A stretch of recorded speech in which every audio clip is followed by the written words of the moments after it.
Welcome back to NewsX World. I'm Thomas Porteous and you're watching Focal Length, where we get you a briefing on topics from across the world.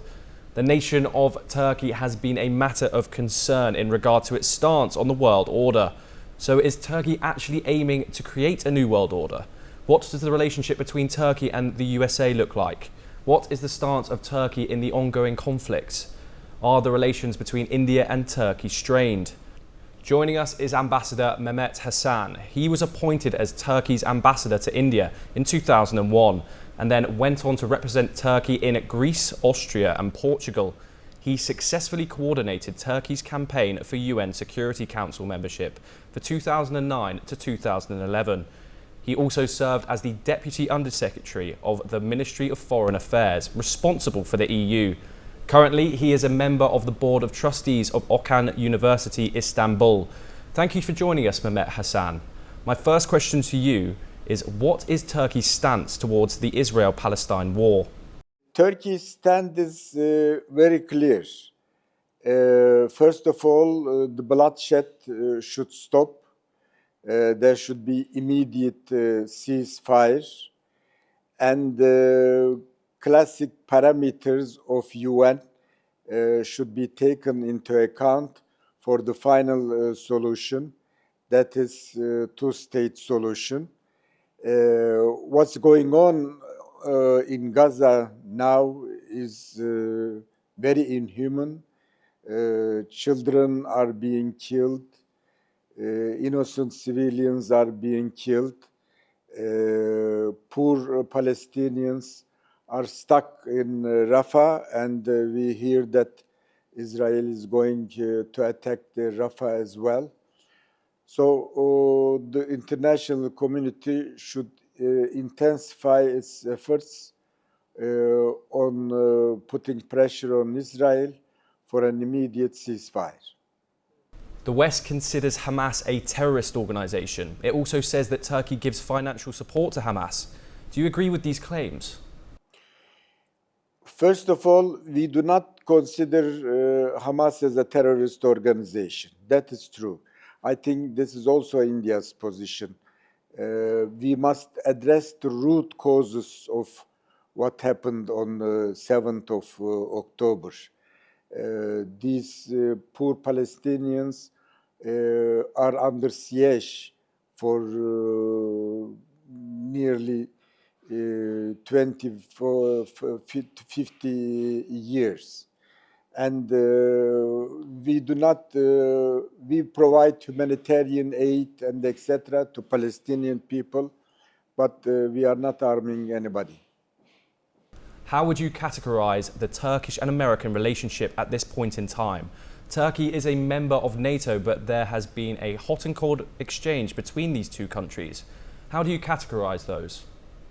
Well, US is our ally in NATO. We are the most powerful country in NATO after US. It is true, during the last couple of years, we have ups and downs with US. The main problem is US is helping Kurdish terrorists in Syria and in Iraq, which is our main concern. They say we are arming them for fighting against ISIS, but we offered them a couple of times. We are ready to cooperate with you in fighting terrorists, Daesh, ISIS, Al-Qaeda, but they preferred Kurdish elements rather than their ally Turkey. There was an unpleasant exchange between the Turkish president and Netanyahu. He called Netanyahu Hitler, and the Israeli leader shot back and said the president of Turkey has committed genocide against Kurds, and he holds the record for imprisoning journalists who oppose his views. How would you look at this exchange? Is this perhaps the lowest in terms of the relationship between these two countries? First of all, these allegations are baseless. We are never committing genocide against any nation. We are fighting with terrorists. Let's make it clear. Genocide has a definition, and there is a convention where there is this definition of genocide, and none of the conditions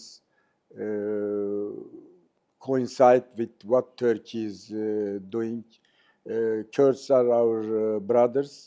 They are our citizens. They benefit from equal opportunities.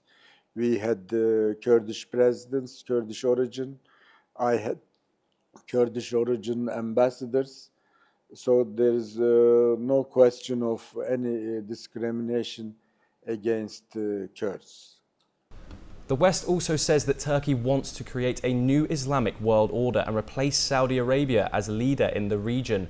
But the Americans of the OIC see this as confrontational. How do you respond? We don't have any ambition of leading Islamic world, and Turkey is a member of NATO. We have applied for European Union membership. We are member of Council of Europe. So we are part of Europe, and we do not seek anything like bringing all the Muslim countries together under one flag and etc.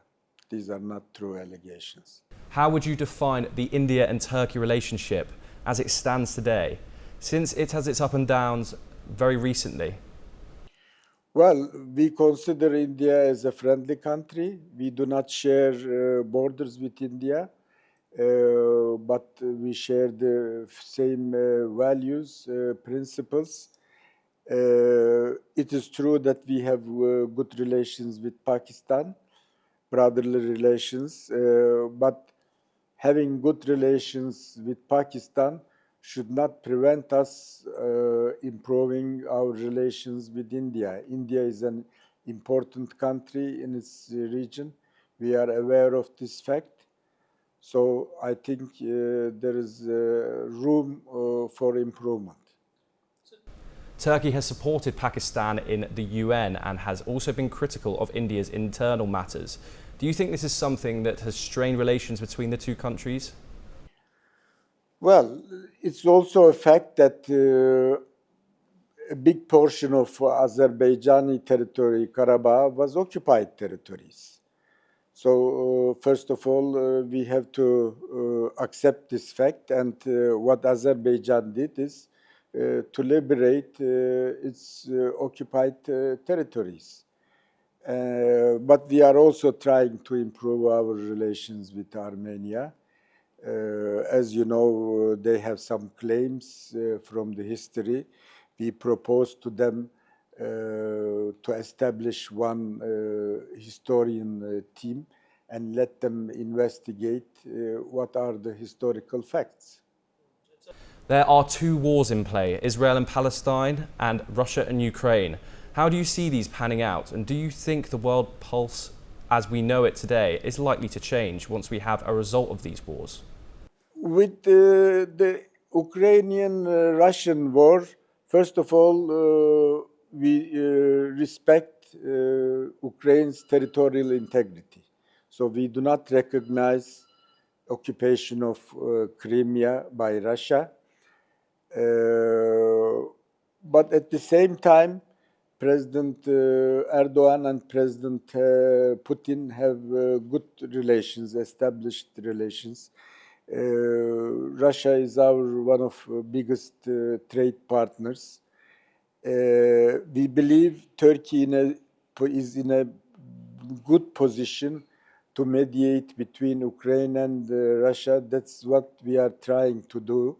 And, we brought them together in Antalya 2 years ago. And again and again, we offer our assistance for a durable solution. Thank you, Mehmet Hasan, for speaking to us on Focal Length. With that, it's a wrap on this episode. For more international news updates, stay tuned on NewsX World.